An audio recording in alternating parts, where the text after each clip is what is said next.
Hai guys, selamat datang di acara Let Me Tell You. Biarkan kami memberitahumu. Oke guys, hari ini kami para suster PBHK memulai podcast kami yang pertama. Nah, untuk podcast kami yang pertama ini, kami sudah mengundang salah satu suster kami, Suster Agusta PBHK. Selamat sore, Suster. Selamat sore, Suster Sefa. Oh iya, sebelumnya kami perkenalan dulu, lupa tadi.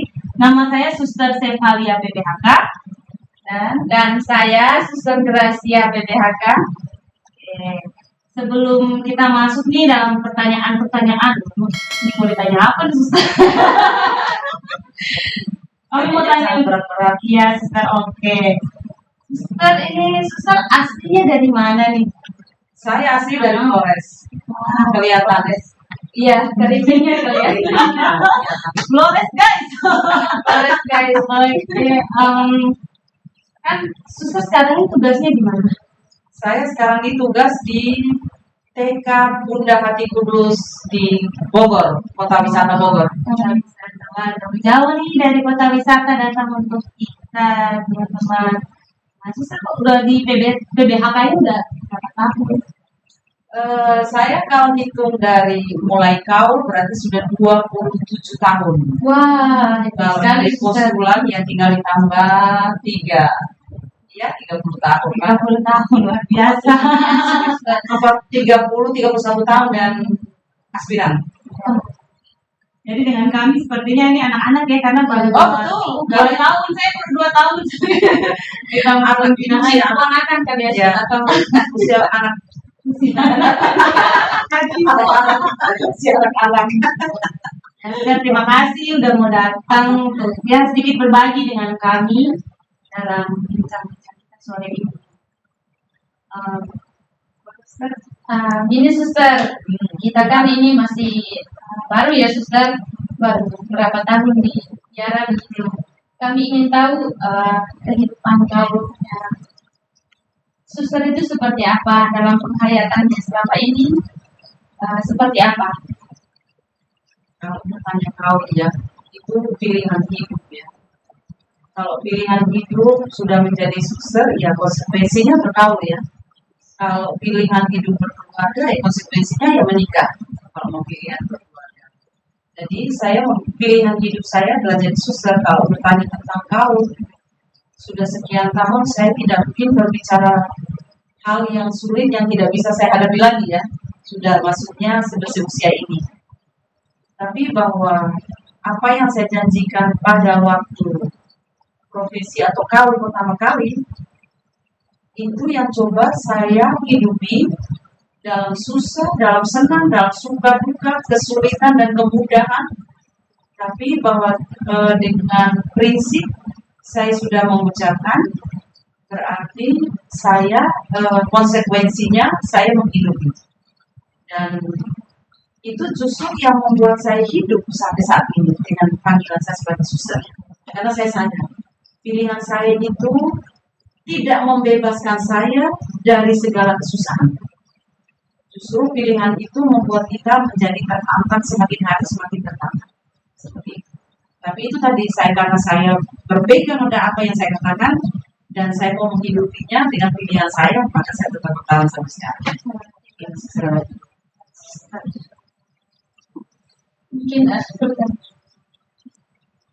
sebelumnya kami mau tahu nih teman-teman, jadi kami para suster atau mungkin juga biarawati itu menghidupi kaul-kaul yang juga seperti suster bilang untuk apa ya, yang menjadi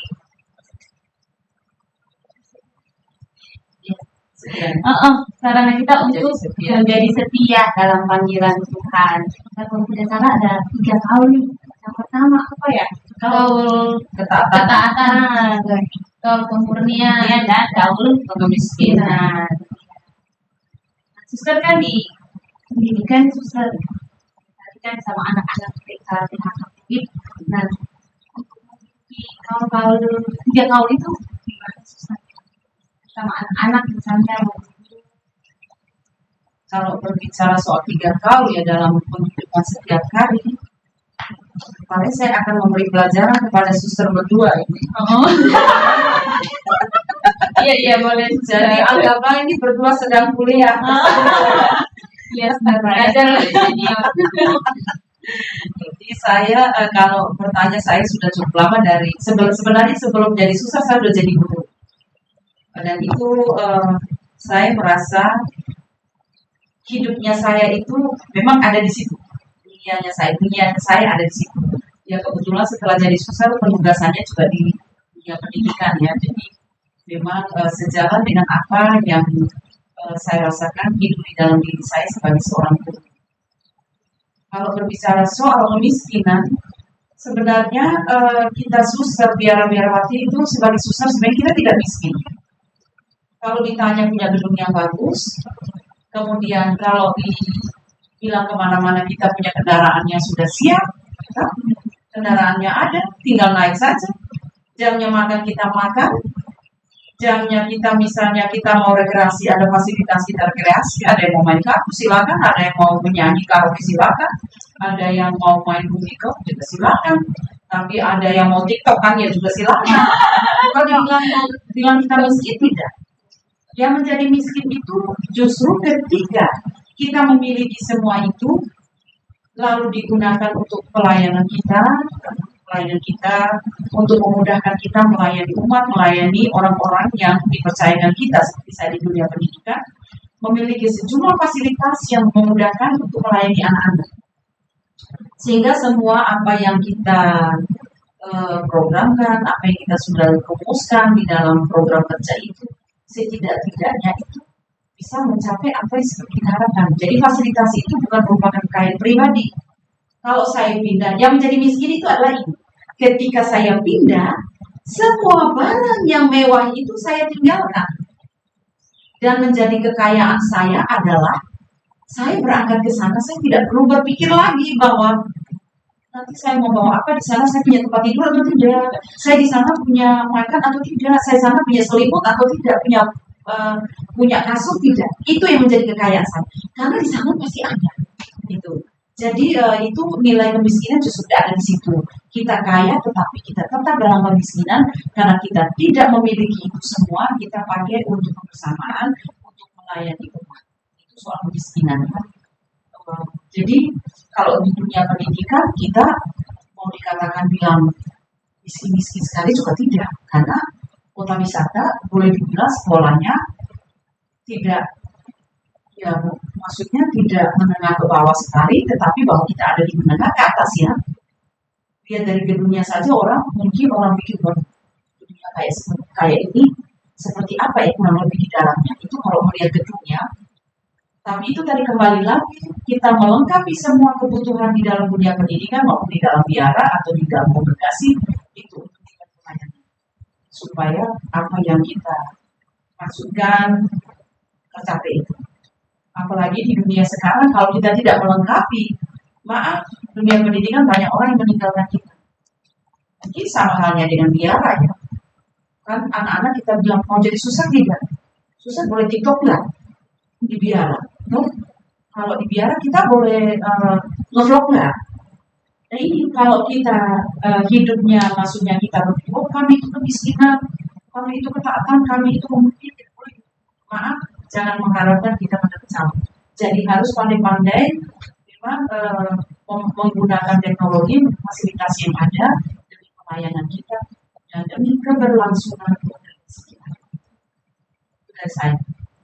Kemudian, ini saya kasih les ya, maaf ya, jadi anak murid saya sore ini.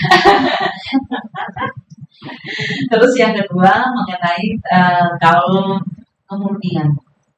Sebenarnya kemurnian itu tidak sekedar kita tidak menikah ya sebenarnya.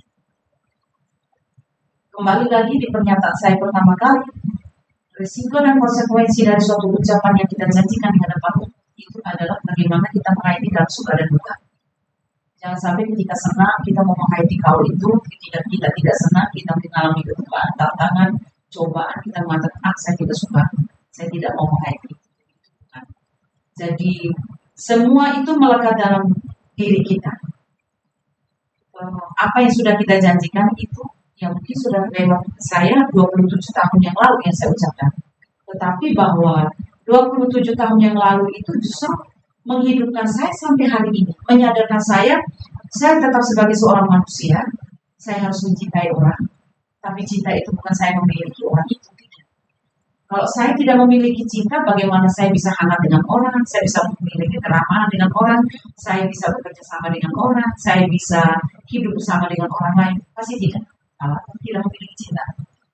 Jadi sesungguhnya kita bergaul kemurnian, kita mencintai diri, mencintai orang lain, mencintai karya yang dipercayakan kepada kita.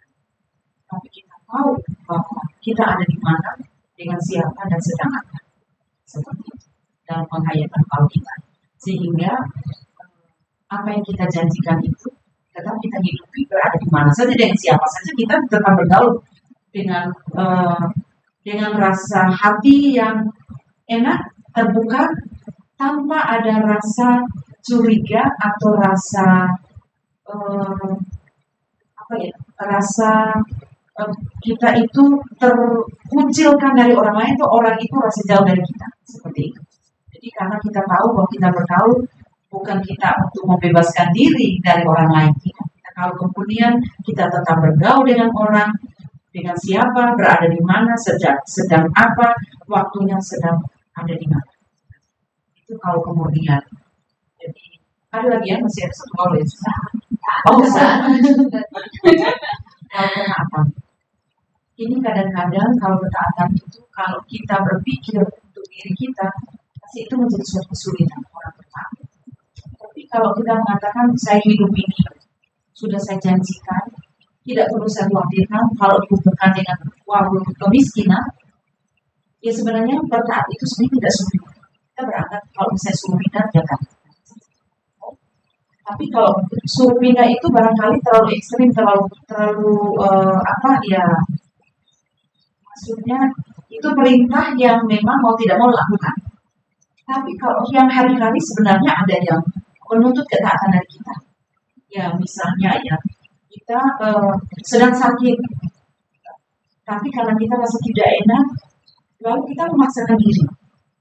Itu lalu diingatkan teman-teman, karena itu bukan pemimpin yang mengingatkan, kita mengatakan tidak perlu karena kita takut nanti tidak berpemimpin, karena kita mau sakit. Padahal teman-teman sudah mengingatkan, sekarang istirahat. Jadi ini termasuk kita tidak mengakhiri hidup yang sebenarnya kita berjanji mau taat, kita tahu tunggu nanti pemimpinnya. Padahal kita kondisi lagi sedang seperti itu. Teman mengingatkan ada hal-hal yang ya situasi emergensi, situasi gawat. Teman mengingatkan karena itu bukan pemimpin, lalu kita ya abaikan saja, atau orang lebih muda mengingatkan ya abaikan saja. Ini juga termasuk sebenarnya kita sudah tidak taat, tidak hanya terhadap pemimpin sebenarnya. Nah, kalau ekstrimnya sebenarnya kita memandang pemimpin, memandang orang lain itu sebagai Tuhan, ya kita mungkin mendengarkan memang tidak gampang, ya tidak gampang kita bertaat pada orang muda, taat kepada bukan pemimpin itu tidak gampang. Mungkin lebih gampang dengan pemimpin. Tapi kalau kita mengkhawatirkan besok dan lusa itu artinya kita tidak miskin lagi, karena besok dan lusa itu kita seorang biara, kita pergi di sana juga kita tidak ada baju juga dikasih, kita tidak ada sepatu kita minta juga dikasih, makanan kita pun kita tersesat di jalan pun kita pasti dapat makan. Kita tidak pernah mengkhawatirkan hidup ini akan seperti apa. Jadi saya merasa hidup saya ini tidak ada hal yang perlu saya takuti dengan apa yang akan saya untuk hidup saya sebagai pribadi. Saya tidak perlu takut. Semua pasti ada. Seperti itu. Jadi untuk akan kembali lagi melihat kalau Tuhan tidak menghendaki saya pindah atau saya melakukan itu, pasti ada hal yang digagalkan oleh Tuhan. Jadi saya tidak usah takut kalau misalnya ada perintah apa lakukanlah itu, kalau misalnya masih bisa dilakukan. Tapi kalau itu Tuhan menghendaki seberat apapun pasti kita akan lewati. Itu dari saya. Ada lagi? Soalan sudah ketinggalan berapa? Sudah 100 kali ya. Bisa saja soal. Tidak 100 teorinya 100 di lapangannya perlu. Pengalamannya luar biasa, sangat menyentuh hati kami dan ya tentu sangat bermanfaat untuk kami dan juga mungkin teman-teman di luar. dalam penghayatan kaul itu pasti ada konsekuensi dan ada juga hal yang bermanfaat untuk diri kita. Jadi itu kembali lagi saya katakan sebenarnya semua pilihan hidup mengandung konsekuensi yang sama ya. Orang mau memilih menjadi apa saja, dia ya ada konsekuensi yang harus dihadapi sama dengan orang hidup berkeluarga. Dia sudah menikah, konsekuensinya harus setia ya. Setia. Apapun yang sudah dia janjikan,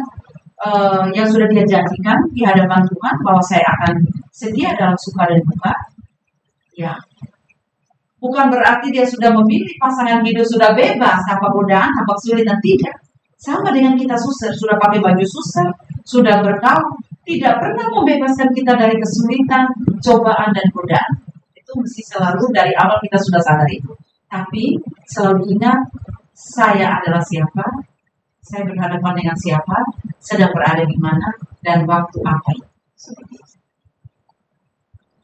Sebenarnya suster pengalamannya itu ya, pengalaman yang luar biasa untuk kamu.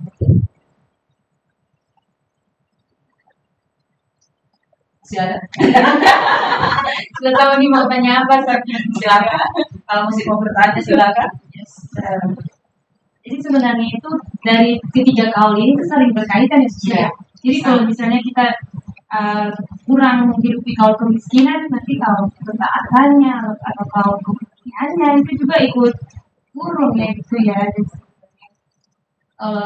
Dari jadi Suster misalnya kita kaul ketaatan, kalau kita tidak taat, misalnya tentang apa ya, untuk dalam penggunaan sarana prasarana aja itu kita sudah bukan melanggar sih, kalau menghidupi kaul kemudiannya itu juga udah mulai Iya, betul. Jadi kalau satu kaul itu misalnya kita penghayatan kita itu menurun atau memudar, itu akan berpengaruh terhadap kaul-kaul yang lain. Contoh ya, saya memiliki sejumlah sarana teknologi ya, teknologi zaman sekarang teknologi itu kan sangat dituntut ya. Saya memiliki sejumlah itu, kemudahan-kemudahan itu, komunikasi dengan orang tua dan segala macam. Itu sebenarnya tujuan itu untuk melayani. Tapi ketika disuruh pindah, misalkan ya, saya disuruh pindah, jangankan pindah. Saya sedang asik seperti itu, tahu-tahu disuruh, susah tolong sekarang ada kegiatan di sana, minta tolong untuk berangkat. Saya mengatakan, aduh tidak bisa, saya lagi ini sibuk begini. Padahal bukan sibuk, tapi karena saya lagi asik senang dengan alat-alat yang saya miliki itu, karena saya merasa wah senang sekali memiliki ini. Dari saya tidak mau pergi. Ini artinya suatu kelekatan. Ya, suatu kelekatan itu sudah ada hubungannya dengan kalau kemudian. Lalu saya menjadi tidak pergi kalau katakan saya tidak hayati tadi. Padahal itu dengan barang yang saya miliki hubungan dengan kaum kemiskinan seperti itu. Jadi satu kaul dihayati, kita otomatis kita akan menghidupi kaul yang lainnya. Tapi ketika kaul yang satu ini kita kurang menghidupinya atau kita lalaikan, itu juga akan mempengaruhi kaul-kaul yang lain, termasuk kaul yang lain kita lalai juga seperti itu. Jadi itu bagaimana kita menghidupi ketiga kaul itu. Usahakan satu paket ya. Kalau itu satu paket yang bisa dipisahkan. Dan kalau yang satu diabaikan, pasti yang lain juga akan diabaikan. Jadi nggak bisa tuh saya cuma mau menghidupi, saya mau kaul ketaatan aja yang kuat. Kalau dia mau menghidupi ketaatan dengan kuat, otomatis yang lain akan melekat padanya. Tapi kalau misalnya satunya dilalaikan, ya itu yang lain juga akan mengikuti. Kayak dari contoh kecil saja, saya disuruh pergi, sekarang susah minta tolong bagi komuni bisa di gereja. Tapi kan saya sedang menyanyi, karena saya suka karaoke. Boleh dong nyanyi nanti ya. Karena saya suka karaoke, terus saya, susah, jangan susah, kasih orang lain saja. Ini kan saya melekat dengan kesenangan pribadi. Ini sudah melanggar kaul.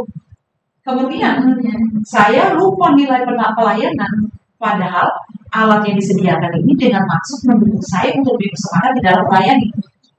Jangan sampai saya terus hanya tinggal di karaoke itu. Kalau saya tinggal di situ berarti kan melekat. 3 tahun hancur di tangan saya, artinya dalam menghayatan hidup saya. yang mungkin amat sangat sederhana, tapi barangkali ada banyak suster yang punya pengalaman yang jauh lebih, maksudnya pengalaman yang jauh lebih tajam soal penghayatan kaul. Tapi bahwa ya untuk taraf hidup saya merasa seperti itu yang saya hayati, ya satu kaul itu harus menjadi satu paket dengan kaul yang lain, jangan dipisahkan.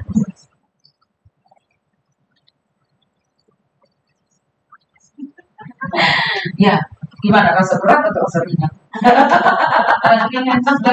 Untuk kami yang baru memulai untuk menghidupi kaul itu ya Semoga tidak menjadi berat ya. Jangan sampai setelah ini lalu aduh terlalu berat itu jawabannya. Berusaha juga untuk ya membuatnya supaya lebih seimbang begitu, bisa hayati semua.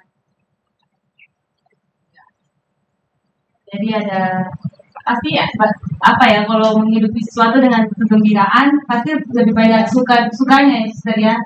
Nah, tapi kalau menjadi sesuatu beban pasti banyak dukanya. Dalam pengalaman suster nih, bagaimana, apakah banyak sukanya apa dukanya? Selama ini kan sudah berapa tahun ya? Tahun ya, hampir 30 kalau di Iya, sebenarnya kalau melihat ya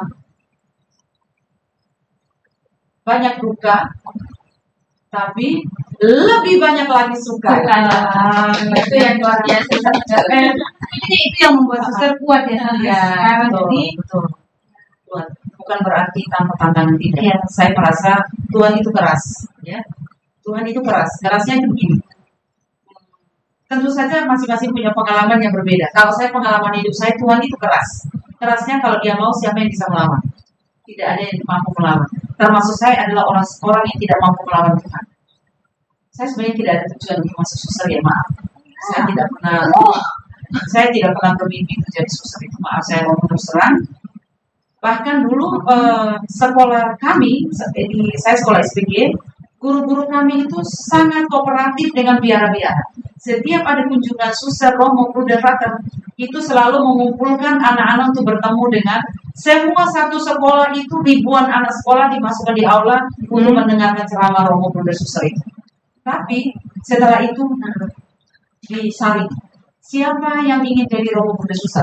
Bertemu khusus lagi, ya? Pertemuan kedua. Lalu ada teman-teman yang berkunjung ke sana. Saya bilang, ngapain kamu ke sana?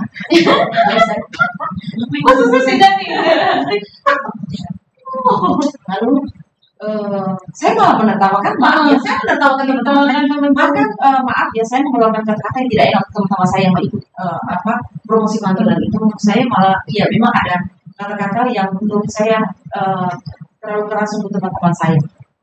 Lalu ya saya punya pacar. Saya punya pacar, maaf, di waktu sekolah. Tapi setelah keluar, saya galau ya. Setelah keluar dari SPG, lalu diminta kakak saya mengajar satu sekolah dengan kakak. Kemudian saya galau, setiap malam saya galau. Ya.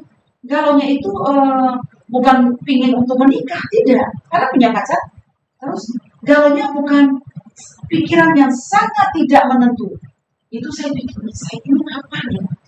Itu saya mulai bertanya dalam diri saya, apa sebenarnya yang membuat saya hancur seperti ini? Kemudian setiap malam saya berdoa di jam 12, jam 1 itu saya berdoa, itu saya sampai menangis. Saya menangis setiap kali itu kayak ada dua jalan di depan saya ini, jalan kiri, jalan kanan. Itu jalan besar itu, dua itu. Tiap kali saya selalu dipertunjukkan jalan itu. Saya menangis di Tuhan. Saya harus memilih yang mana. Saya selalu menangis di malam itu. Tuhan, saya memilih jalan yang mana. Saya memilih jalan. Tapi saya tidak pernah meminta Tuhan untuk merestui pilihan saya. Saya tidak pernah. Tuhan tolong restui saya supaya saya bisa jadi dengan orang itu. Saya tidak pernah meminta itu. Tuhan, kalau misalnya saya akan jadi orang itu, saya tahu Engkau akan mengaturnya. Tapi kalau memang saya tidak jadi orang itu, pasti Tuhan akan mengatur. Tapi waktu itu saya galau. Tahun pertama saya lulus dari SPG itu, saya mengajar, saya berbohong. Itu selalu dua jalan itu selalu muncul. Saya bertanya, Tuhan, dua jalan ini apa maksudnya, mana yang kalau saya bingung? Mana saya bingung. Pada suatu ketika itu ada romo dari Merauke yang datang ke Flores, studi banding OMK saya. kami yang OMK dipertemukan. Kebetulan paroki yang teraktif itu yang menjadi rujukan untuk kunjungan Romo Albert Miani, kalau saya bersih namanya. Terus datanglah ke situ studi banding, lalu Romo paroki suruh bertemu kami. Lalu saya bicara begini sama Romo paroki, sama Romo Albert, saya katakan begini, Romo,